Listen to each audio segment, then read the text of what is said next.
à la fatigue. Donc je vais vous parler des mécanismes attentionnels mis en jeu dans le système visuel, sachant qu'a priori, Système visuel fatigué. ce qui est bon pour le système visuel l'est pour tout le reste. Enfin, il n'y a pas de... Et donc, a priori, on va s'aventurer sur le système visuel parce que c'est la thématique de l'école, mais si vous voulez généraliser à tout le reste des fonctions cognitives, évidemment, ça marche. Et on le fera peut-être dans la deuxième partie de la soirée, quand on s'affranchira d'un certain nombre d'habitudes, de règles et de tabous.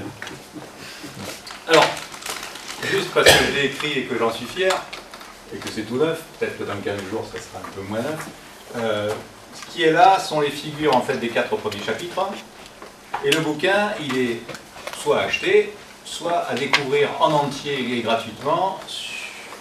Là où vous l'achetez, il y a aussi écrit voir, visualiser, je sais pas. Enfin, vous tombez sur un site web, il y a tous les chapitres que j'ai mis, tout est disponible en entier. Donc, j'en fais la pub, mais vous pouvez même le voir sans l'acheter, donc quelque part, je ne me sens pas l'âme très mercantile. Donc il n'y a pas vraiment conflit d'intérêt.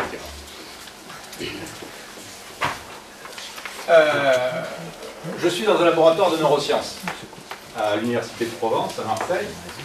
Mais avant, j'étais comme vous, puisque je faisais de la modélisation de réseaux de neurones artificiels. Enfin, je faisais des réseaux de neurones artificiels, qui sont déjà une modélisation, appliqués à différents problèmes. J'ai fait de la compression d'images, j'ai fait des séquences vidéo, j'ai fait de la reconnaissance de défauts dans les images. J'ai fait plein de choses qui me rapprochent beaucoup de ce que vous êtes en train de faire aujourd'hui. Sauf que ça fait 15 ans que j'ai arrêté.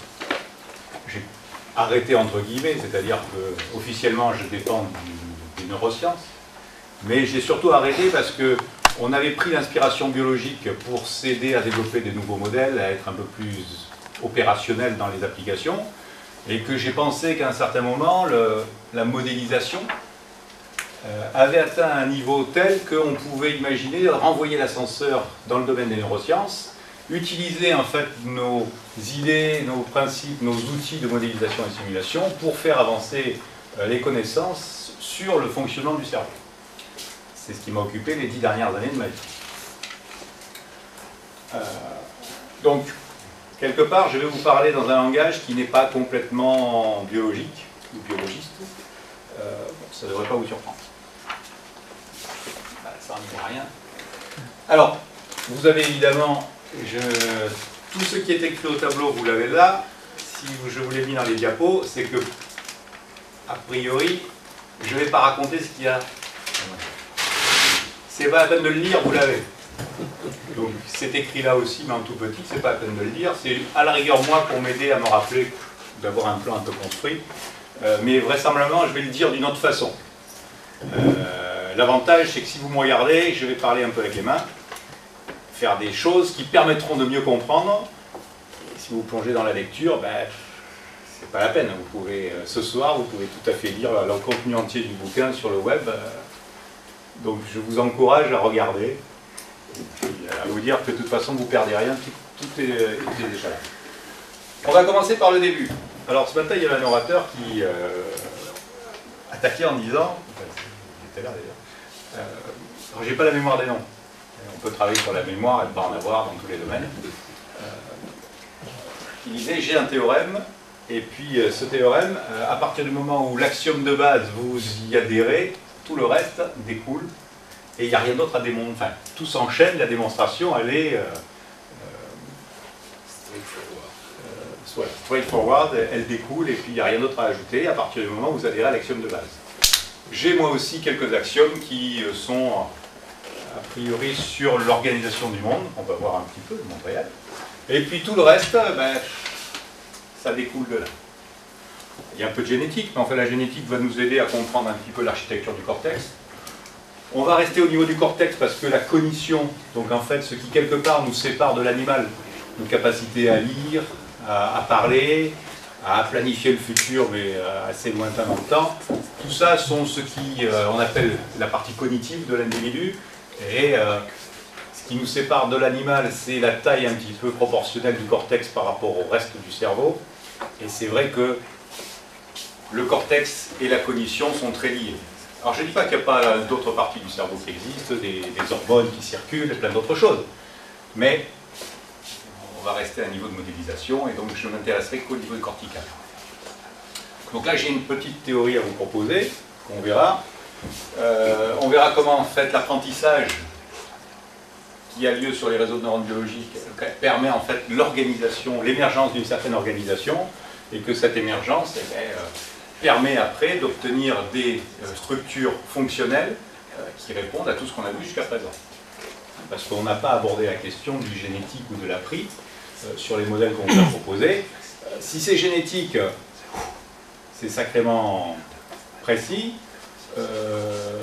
Si c'est appris, eu égard aux variations qu'on observe dans les populations de neurones, entre les bleus, les rouges, etc., qui varient énormément entre les individus, il y a quand même des principes qui doivent être sacrément costauds, j'allais dire, pour pouvoir malgré tout obtenir les résultats qui nous intéressent.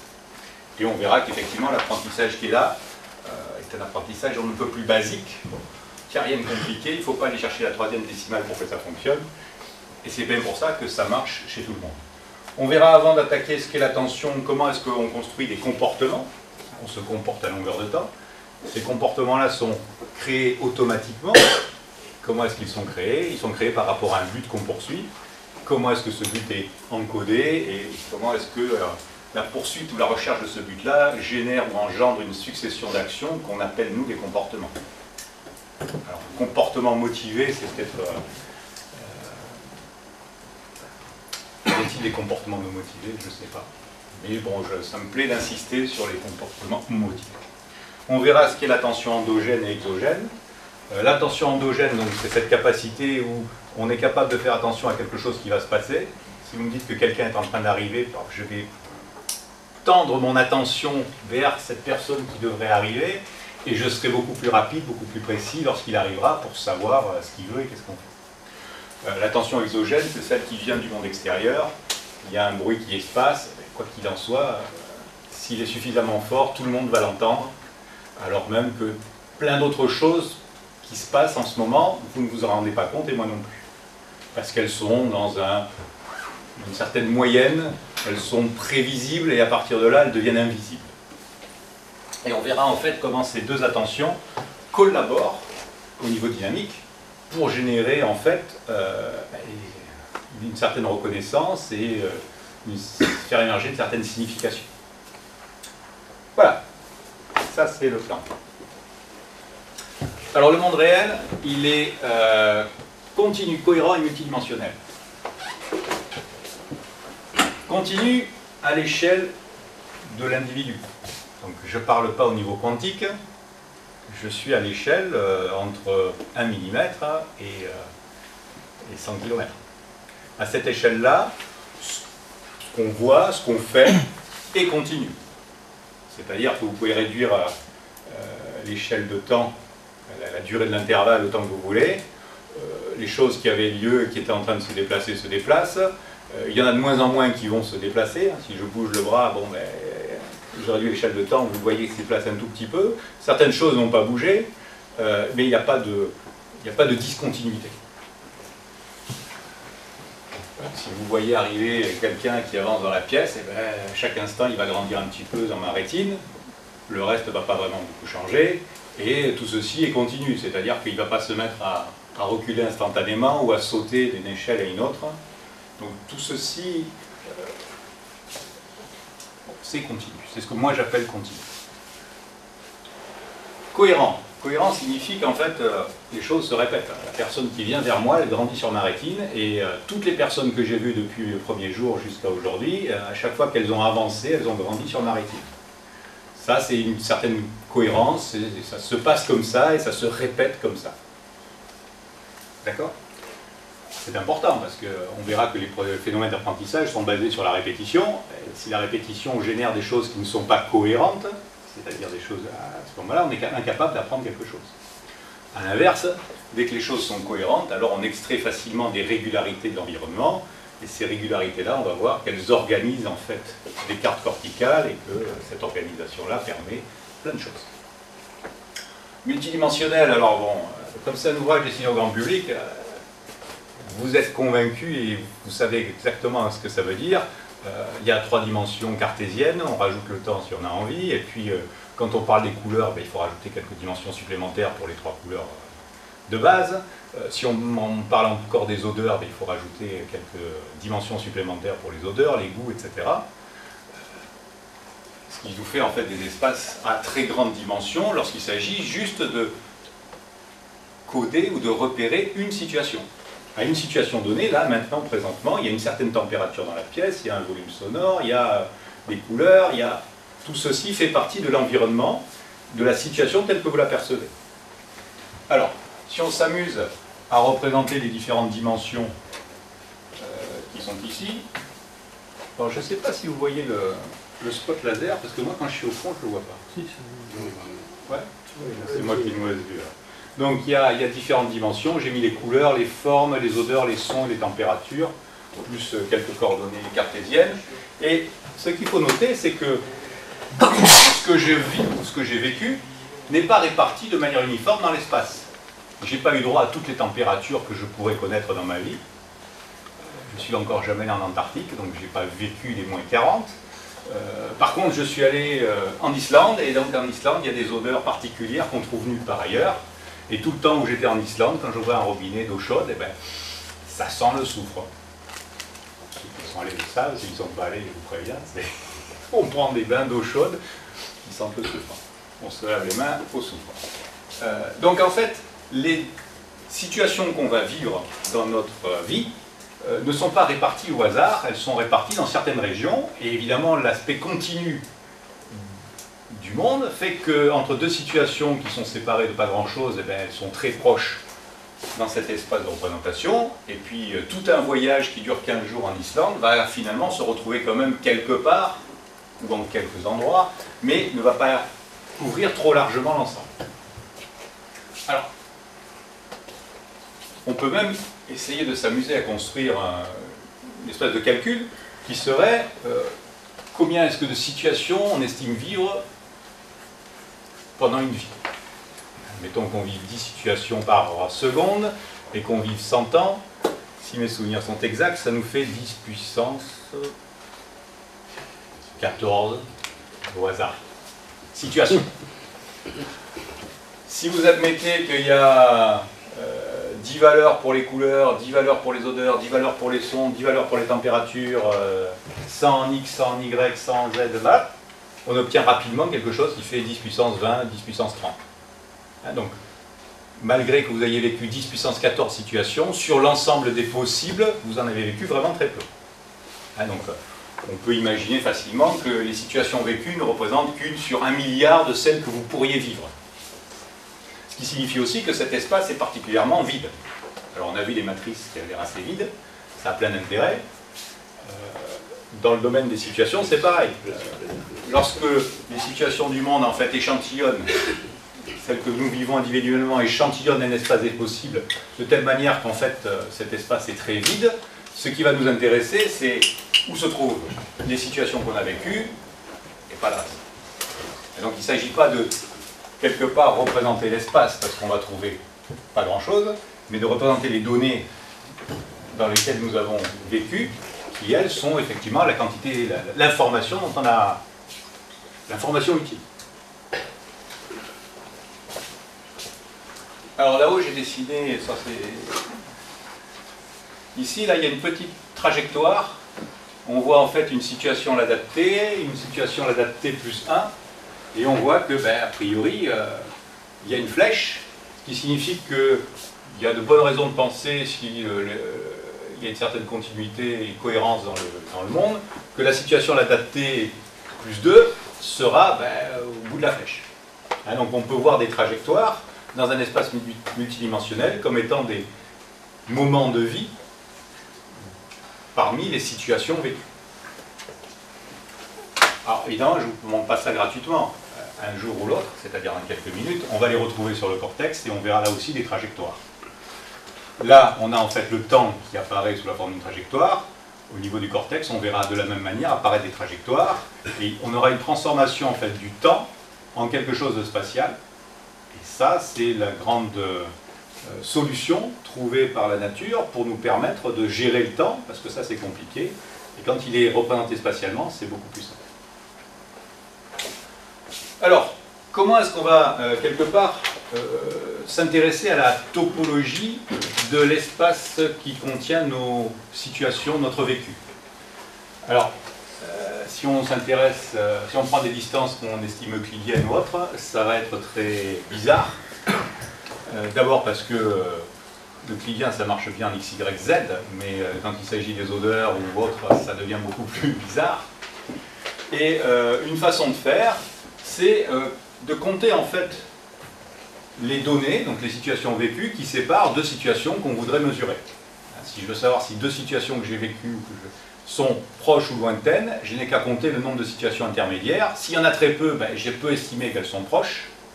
Et s'il y a beaucoup de situations intermédiaires, alors je peux estimer qu'elles sont différentes, très différentes, donc très lointaines. Donc la métrique qu'on peut définir est une métrique du genre, si je suis sur une seule dimension, ben, je compte le nombre de voisins parmi les deux données qui m'intéressent. Si je suis sur un espace à deux dimensions, ben, j'ai un voisinage, sauf que cette fois-ci c'est un voisinage dans les deux dimensions. Donc je prends ici une donnée numéro 1, ici une donnée numéro 2. Et bon, entre ces deux-là, j'ai qu'un seul voisin, et entre lui et lui, j'en ai deux autres. Donc on peut compter les voisins qui séparent des données, et en fait c'est indépendant du nombre de dimensions.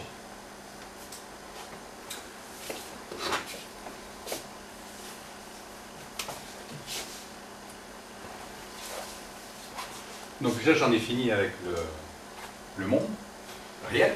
Ça va vite, hein. Moins de 7 jours. Il faut créer l'homme encore. Mais on va y arriver. Alors le cortex. Bon là c'est une petite image IRM. L'idée était de vous montrer qu'il était très replié. Alors prenez une serviette en tissu de 60 cm par 60 cm, épaisseur moyenne 1,5 mm, vous avez un cortex. Évidemment, pour le faire tenir dans la boîte crânienne, il faut plier un peu, il faut froisser les choses. C'est pour ça qu'il a l'air froissé. Et il l'est. Mais au final, ça se déplie et ça fait bien 60 cm par 60 cm. Grosso modo, ça occupe la moitié du cerveau. La moitié pour le cortex et la moitié pour le reste. Hippocampe, hypothalamus, noyau de la base, cervelet, et j'en passe.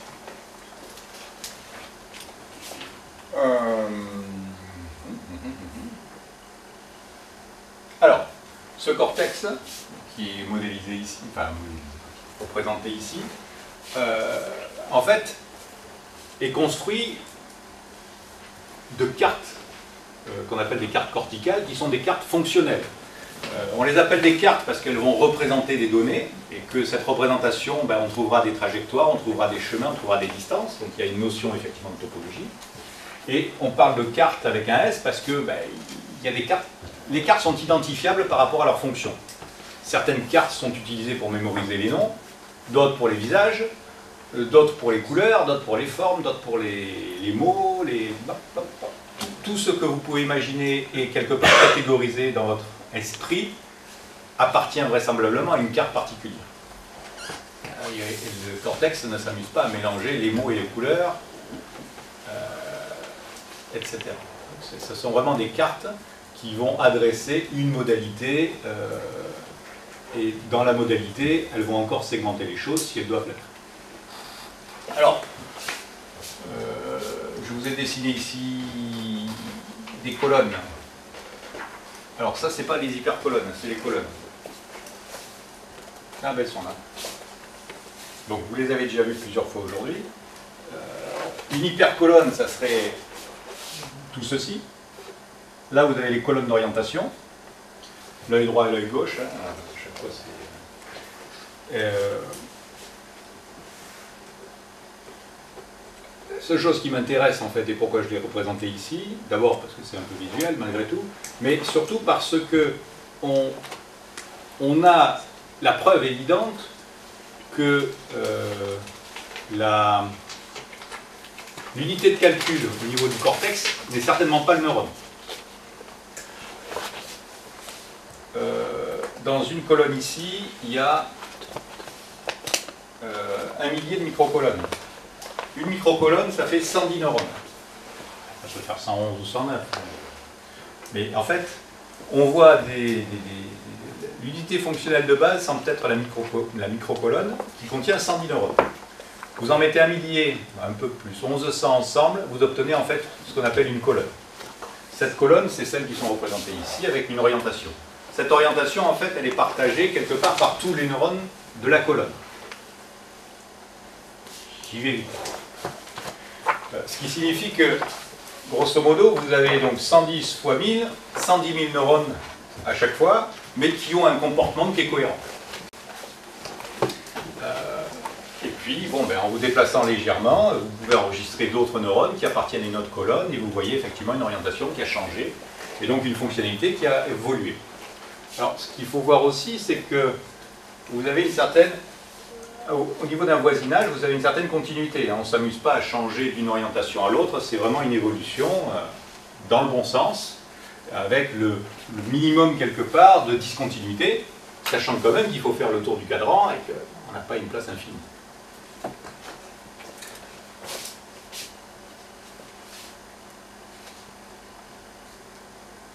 Alors, bon, je vous ai mis là, mais ce n'était pas pour vous. Donc il y a effectivement la localisation sur la rétine de quelques points. Chaque point de la rétine en fait correspond à un ensemble, à une hypercolonne. Les hypercolonnes voisines correspondant évidemment à des points qui sont voisins. Tout ceci en fait c'est pour montrer qu'il y a une organisation assez précise, assez fine. Et cette organisation-là, elle vient de deux choses. Elle est génétiquement déterminée au sens où l'organisation corticale en 6 couches, en ce qui concerne l'homme, de neurones, avec la capacité à observer donc des microcolonnes et des colonnes, tout ça c'est génétique. Sauf que vous naissez avec cette organisation-là, et il y a beaucoup plus de connexions latérales et même à l'intérieur des colonnes que ce qu'il va en rester au bout de quelques années. Et donc il y a tout un processus de sélection, au sens où on va garder celles qui servent et éliminer les connexions qui ne servent pas, qui va se dérouler pendant l'enfance. Alors il y a des expériences célèbres chez le chat notamment, où en lui faisant voir un environnement où il n'y avait que des barres verticales ou horizontales, je ne sais plus, admettons que ce soit que des verticales, et en dépassant la période critique, il y a une période pendant laquelle, en fait, il y a un certain apprentissage qui se fait au niveau du cortex visuel du chat. Quand on dépasse cette période critique et que l'expérience du chat ne contient que des barres verticales, à ce moment-là, vous lui montrez des barres horizontales et il se cogne dessus parce qu'il ne les voit pas. En fait, la rétine les voit bien, ça envoie sur le cortex. Sur le cortex, il n'y a aucune orientation qui correspond à ce qui se passe à une barre horizontale. À partir de là, il n'y a pas de vision en tant que telle et le chat se cogne allègrement. Donc, une certaine plasticité, laquelle plasticité, en fait, démontre que il y a de la génétique qui vous propose un certain nombre de capacités, et puis derrière, il y a l'expérience que vous avez, les situations que vous vivez, qui va finir d'organiser les choses.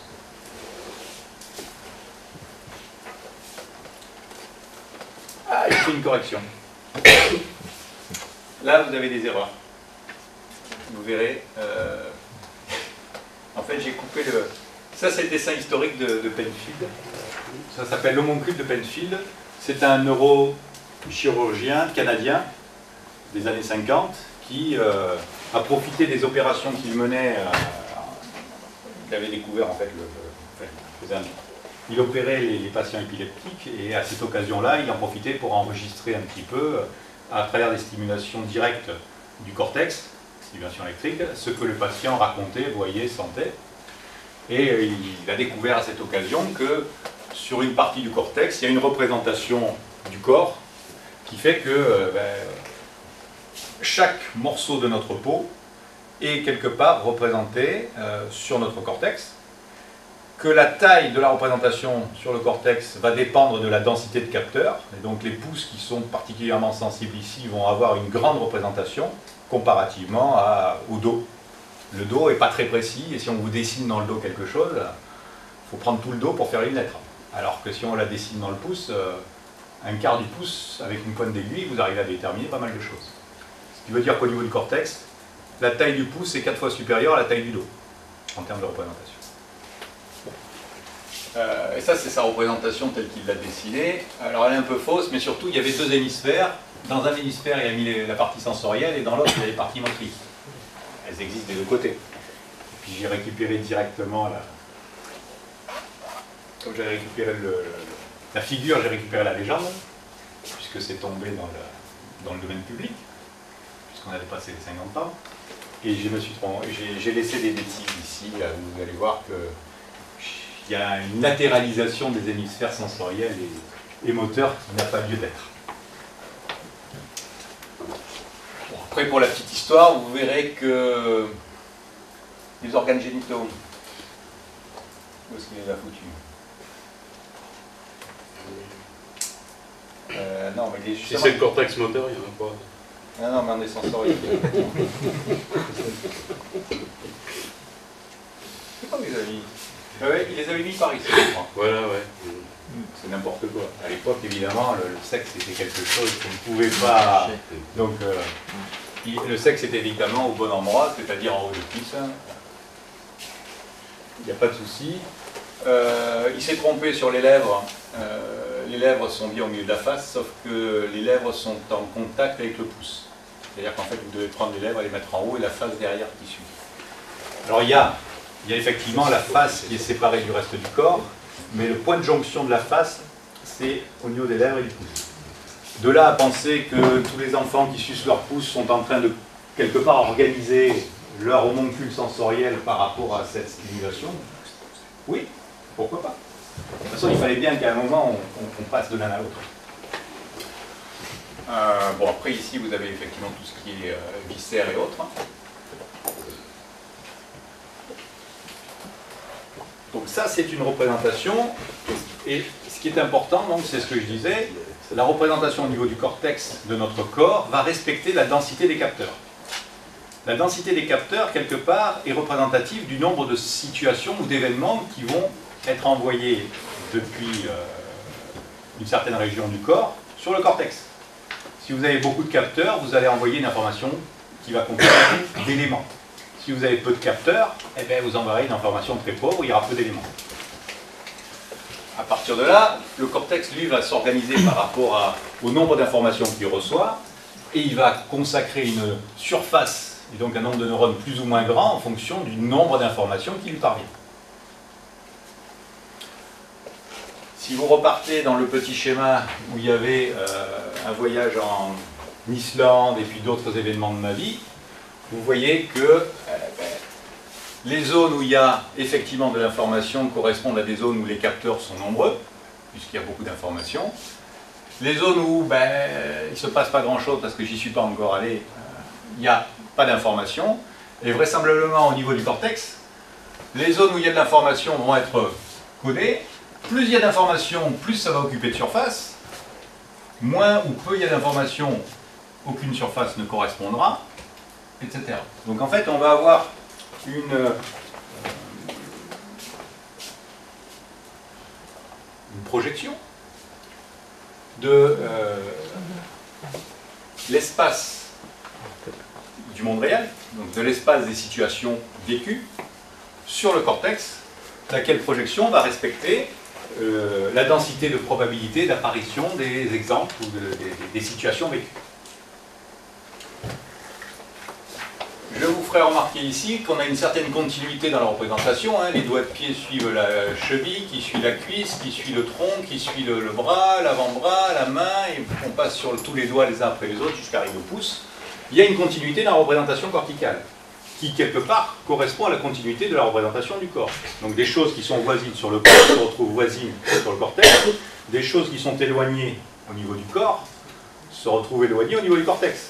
Et là, je suis sur un côté, là je suis de l'autre, ça passe sur deux cortex différents. Je suis au bout du pied, au bout du doigt, je suis loin aussi, même si c'est du même côté, sur le cortex. Ce qui signifie que lorsque je fais ma projection des régions qui sont voisines, je vais finir voisin sur le cortex, lorsque je suis sur des régions qui sont loin l'une de l'autre dans l'espace réel, je finis loin l'une de l'autre sur le cortex. Ouais.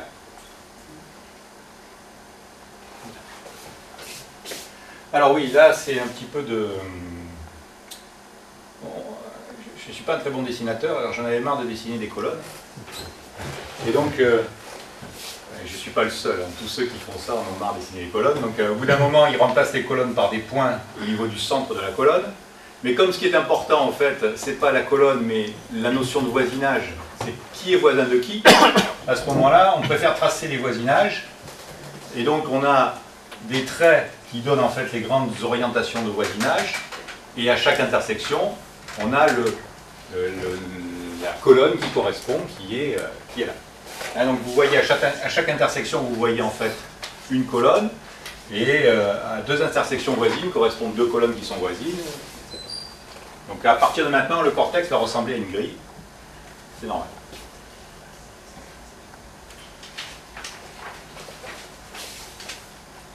Alors, oui. Donc maintenant, le cortex est une grille. À chaque intersection de ma grille, donc j'ai 110 000 neurones. Je vais parler d'un seul parce que j'ai dit qu'ils étaient tous en train de faire plus ou moins le même travail. Donc ce neurone-là va avoir en fait, comment on appelle ça, ce neurone-là sera activé de temps à autre, comme tous les autres. Un neurone qui n'est pas actif de temps en temps, il est mort. Ça c'est biologique, ou il décharge tout seul de temps en temps parce qu'il n'en peut plus, qu'il a besoin de décharger, ou alors s'il n'arrive pas à décharger de temps en temps, c'est parce qu'il est inutilisé, que personne ne veut l'activer de temps en temps, il meurt. A l'inverse, un neurone qui décharge trop, au bout d'un petit moment, il n'y a plus de réserve d'énergie disponible et il s'arrête, épuisé. Un peu d'anthropomorphisme maintenant. Et si vous faites ça trop souvent, il va y rester pour de bon, parce qu'en fait, au moment où il a épuisé ses réserves de sucre, il se passe un certain nombre de réactions oxydantes sur l'enveloppe externe de la cellule du neurone, qui font qu'à terme, le neurone va y passer. Alors à terme, ça prend un certain temps. Hein. Le stress avant de tuer les neurones, il y en a pour quelques mois. Enfin, quelques mois ou quelques années plus tard, si vous avez été stressé pendant trop longtemps et trop souvent, eh bien, vos neurones sont en tellement mauvais état que vous pourriez avoir une maladie d'Alzheimer, par exemple. Donc toujours est-il que les neurones doivent décharger de temps en temps, doivent être actifs de temps en temps, mais pas trop. Et on va voir que cette contrainte physique au sens biologique du terme, va générer en fait une certaine organisation des neurones, de telle manière que chacun des neurones va être actif aussi souvent que les autres. Pas plus, mais pas moins. Hein, il va y avoir une compétition pour que chaque neurone soit actif de temps en temps, parce que s'il n'est jamais actif, il n'en a pas besoin de lui, il meurt. S'il est trop actif, ben, de toute façon, il fatigue tellement que c'est les autres qui prennent le relais, et à force de fatiguer, ça va. Donc, on va avoir une espèce de moyen-âge de l'activation, où chaque neurone va essayer d'être actif aussi souvent que les autres. Et dans cet effort-là d'être actif aussi souvent que possible, on a en fait une organisation qui va apparaître, dans laquelle les champs récepteurs qui correspondent à chacun des neurones, donc les champs récepteurs, c'est la zone de l'espace des situations dans lequel une situation active ce neurone. Les champs récepteurs vont évoluer en taille pour avoir, en fait, pour contenir, quelle que soit la taille du champ récepteur, pour contenir autant d'événements que les autres. Hein, donc, dans certaines régions, des situations dans lesquelles on aura des champs récepteurs qui seront très très grands pour glaner tout ce qui peut passer. Dans d'autres situations qu'on vit de manière très courante, on aura des champs récepteurs qui seront tout petits, mais qui auront autant d'événements que ces grands champs récepteurs ou des régions dans lesquelles on va peu. Alors, ça c'est pour la taille des champs récepteurs, et on va dire que chacun des neurones ici va quelque part être activé par un champ récepteur, et on va se permettre une certaine... Alors c'est là où c'est difficile. Le seul point difficile de mon talk, il est là.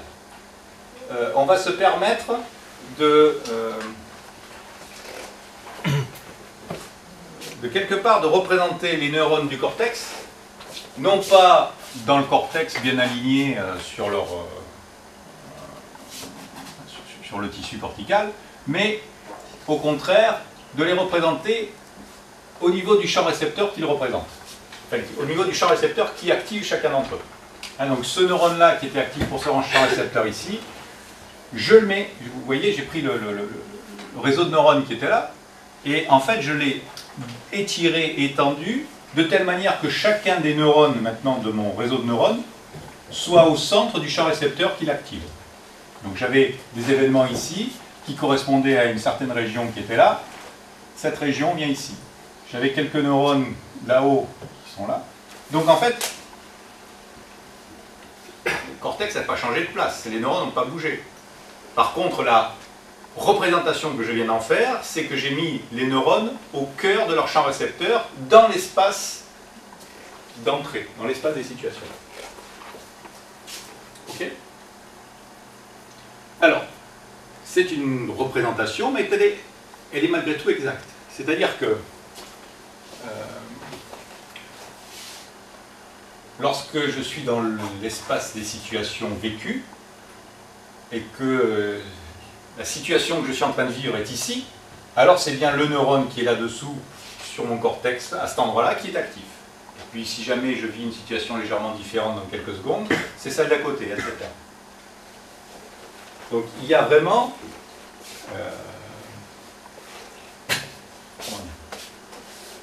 c'est une représentation fonctionnelle. Donc le cortex est toujours au même endroit, pas bouger. Par contre, en fait, les neurones vont maintenant, pour nous, être activés directement par rapport aux situations qu'ils ont vécues. Au niveau biologique, ça se traduit par le fait que chaque neurone va modifier en fait les connexions qui le relient avec les capteurs d'entrée, l'œil, l'oreille, etc., de telle manière que son champ récepteur, enfin, de telle manière à déterminer un champ récepteur qui va correspondre à la situation, enfin, qui va correspondre à la région de ce monde-là.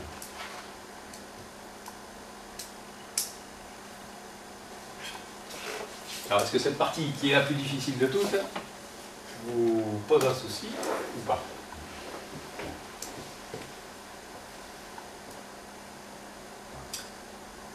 Je ne sais comment interpréter ce silence, je n'ai pas l'habitude. Ah, on pourrait dire que tu as plaqué une variété à 2 dimensions sur l'espace des stimuli. Voilà, Ouais. on comprendrait mieux. Tout à fait. Alors, ici, il y a écrit ce qu'on appelle la loi de Hebb, H-E-B, qui est un biologiste américain qui, dans les années 40, a proposé des lois, une loi d'apprentissage pour les neurones biologiques, dans laquelle il dit que si 2 neurones en fait sont connectés l'un à l'autre, et que quand il y en a un qui est actif, l'autre l'est aussi, dans une certaine fenêtre temporelle, qui n'est pas très grande, hein, mais enfin quelques millisecondes quand même, alors les connexions qui relient les 2 neurones vont être actives, vont être renforcées. Renforcées, ça veut dire que la prochaine fois que l'un des deux sera actif, alors l'autre le sera encore plus certainement. D'accord? La fenêtre temporelle, c'est une fenêtre, c'est-à-dire qu'il n'y a pas un ordre. Si le neurone A est activé avant le neurone B, on renforce les connexions de A vers B et les connexions de B vers A. D'accord? C'est pas parce que A était actif avant B que les connexions de B vers A ne vont pas être actives, ne vont pas être renforcées. Elles le seront. Parce qu'on parle d'une fenêtre temporelle et dans cette fenêtre-là, l'ordre n'importe peu. C'est très important. C'est très important parce qu'on va le voir tout à l'heure, il y a des connexions montantes au niveau du cortex et des connexions descendantes. Et elles vont s'organiser en même temps. Et que habituellement on voit les choses toujours dans la partie montante et on se demande comment l'organisation peut se faire en descendant. L'organisation montante et descendante va se faire exactement au même moment parce que justement on est dans le cadre d'une fenêtre temporelle et que l'ordre d'activation à l'intérieur de la fenêtre n'intervient pas.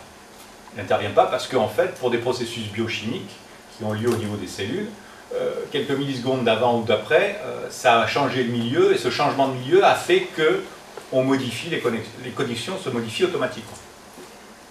Je dis automatiquement, il y a des usines chimiques qui sont au travail, mais elles ne peuvent pas faire autrement que de le faire.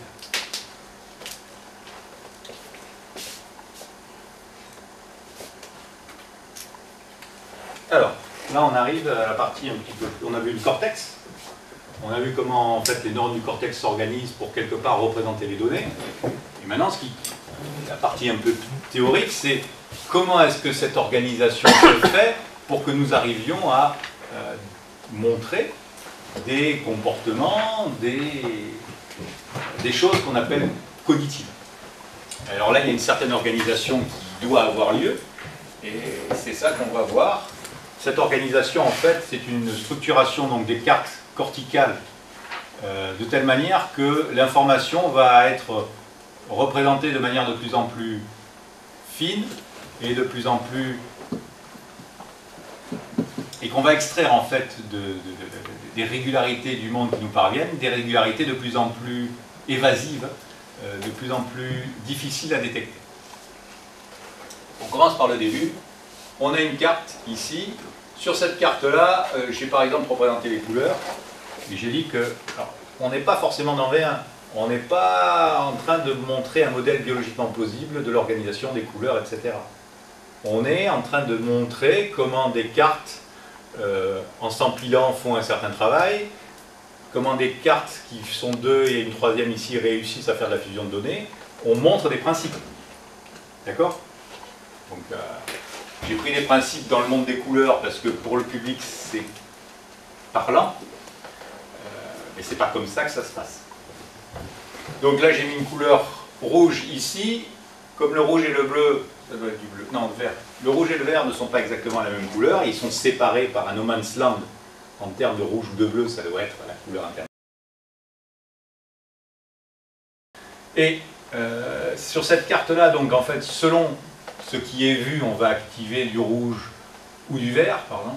Et ce qui compte, c'est qu'avec une carte qui sera à l'étage supérieur, qui recevrait en entrée des informations qui viendraient de cette carte-là, je suis capable de dire si un objet est rouge et vert à part égale, plutôt rouge, plutôt vert, bref, je suis capable de changer le niveau d'abstraction à laquelle j'étais et d'avoir en fait un traitement ici qui peut qui est en fait d'un niveau d'abstraction supérieur. D'accord? On n'a rien fait de particulier, on a juste quelque part sommé les informations, mais comme elles avaient une répartition dans l'espace qui n'était pas quelconque, on obtient une représentation qui est informative.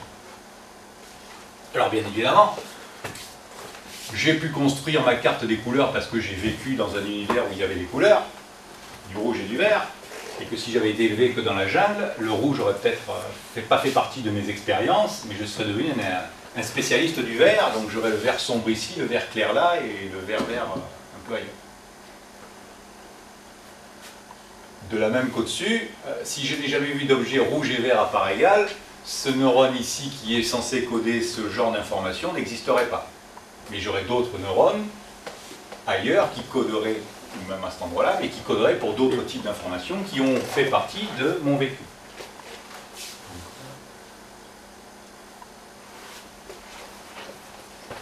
Ici, on fait un petit peu de fusion de données, au sens où on a des couleurs d'un côté, on a des formes de l'autre, et puis évidemment, la carte qui va recevoir les informations issues du monde des couleurs et du monde des formes va faire des formes qui ont une certaine couleur.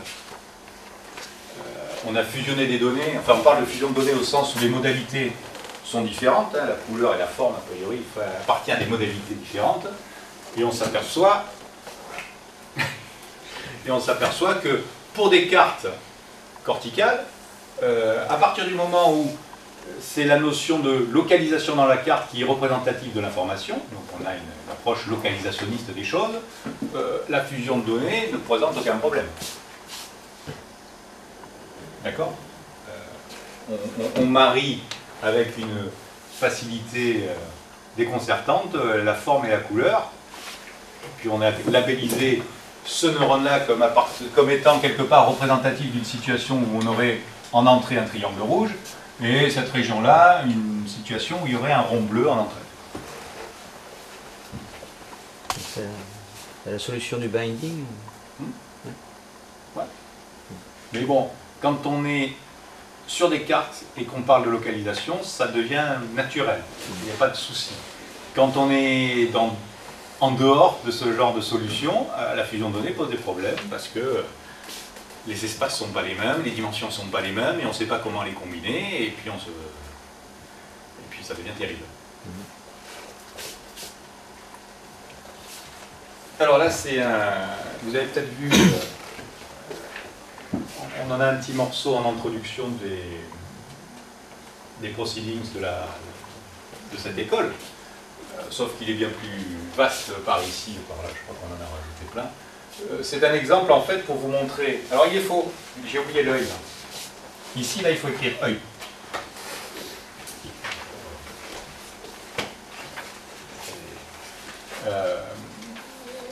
Ici, je vous ai quelque part représenté. Alors, je suis allé le piquer chez Stanislas Dehaene, hein, donc c'est pas. Je l'ai piqué chez lui parce qu'il s'était bien dessiné. Et que... Ça correspond à ce qu'on pense aujourd'hui du traitement en fait cortical par rapport à la lecture d'un mot dans la partie visuelle. Donc, on a en fait la rétine qui nous envoie des centres Von-Nehoff. On attaque sur les aires corticales primaires avec des orientations. On monte sur une carte un petit peu plus loin qui commence à récupérer des orientations et à retrouver des angles. On passe à une carte supplémentaire qui, à partir des angles qu'on a retrouvés, en fait, nous fournit des formes indépendantes de la position. Et puis, à partir des formes qui sont indépendantes de leur position, on arrive en fait à les fusionner quelque part pour fournir des lettres, elles aussi indépendantes de la position et de la police. Donc il y a quand même de la fusion de données qui s'opère à chacun des étages. Avant d'attaquer le mot, on passe par une étape bigramme. Alors le bigramme, c'est en fait une association de deux ou plusieurs lettres dans lequel l'ordre n'intervient pas. C'est-à-dire que les bigrammes de table, les bigrammes de table, c'est TA, TB, TL, TE, AB, AL, AE, etc. Donc c'est toutes les paires qu'on peut construire. Et les spécialistes aujourd'hui, en tout cas les travaux qu'on a fait aujourd'hui, montrent que lorsqu'on représente les mots à partir d'une entrée de type codage bigrammique, alors on obtient des résultats des simulations qui sont en accord avec toutes les expériences de psycho-expérimentales qu'on peut faire, en termes d'amorçage et autres, et que donc ça paraît logique et crédible de penser qu'il y a entre la lettre et le mot un étage intermédiaire où on a assemblé en fait les lettres par paquet de 2-3, et que dans ces assemblages-là, l'ordre intervient peu. C'est aussi pour ça qu'on arriverait si facilement à lire des textes dans lesquels les lettres sont dans le désordre. Ça circule sur le web de temps en temps. Effectivement, si l'étape intermédiaire est indépendante de la position, quand on le lit et que les lettres ne sont pas dans le bon ordre, ça ne nous choque pas particulièrement. À chaque étage, on a des cartes. Je vous ai montré avec les doigts ou les mains que ces cartes-là, en fait, réalisaient de la fusion de données à chacun des étages. Donc en fait, j'en ai une, mais il y en a peut-être plus que d'une. Certainement plus d'une d'ailleurs, et ça se ramifie jusqu'à arriver en fait à une localisation des mots sur des cartes, et même cette représentation des mots sur une carte corticale a un certain nombre de caractéristiques. En particulier, les mots voisins doivent être codés sur des neurones voisins. Les mots fréquents doivent occuper plus de place que les mots peu fréquents.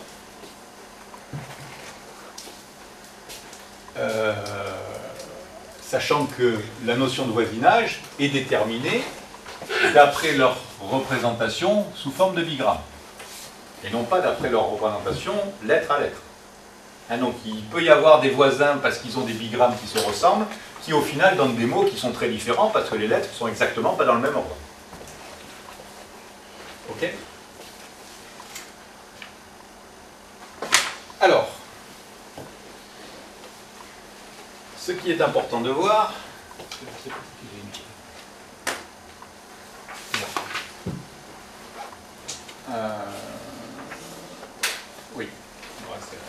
ce qui est important de voir, c'est que l'organisation hiérarchique que je viens de vous montrer est une organisation qui se construit par apprentissage. Le cortex est là à la naissance, il est rempli de potentialités, il est possiblement, il y a déjà des zones qui correspondent à des cartes, et certaines zones sont directement reliées aux capteurs sensoriels, donc ça sera des cortex primaires. D'autres cartes sont reliées plutôt à des cartes qui sont précédentes, donc ça sera des cortex secondaires, et puis même s'ils sont un petit peu plus loin, des cortex associatifs, enfin des cartes appartenant à des cortex associatifs, mais tout ceci n'est pas encore organisé. L'organisation va se faire dans l'ordre, au sens où on va commencer par organiser les cartes corticales correspondant au cortex primaire, avant d'organiser les cortex secondaires et les cortex associatifs. Et vraisemblablement, cette organisation-là, je dis vraisemblablement, c'est certain, cette organisation des cortex associatifs dure tout au long de la vie et jusqu'au dernier jour, vous êtes en train de mettre à jour certaines parties de votre cortex associatif parce que vous avez découvert un certain nombre de régularités qui ont mis très longtemps à être suffisamment nombreuses pour organiser ces niveaux-là. Donc en fait, l'organisation des différents niveaux implique un certain nombre d'échantillons, un certain nombre d'exemples vécus pour l'organisation.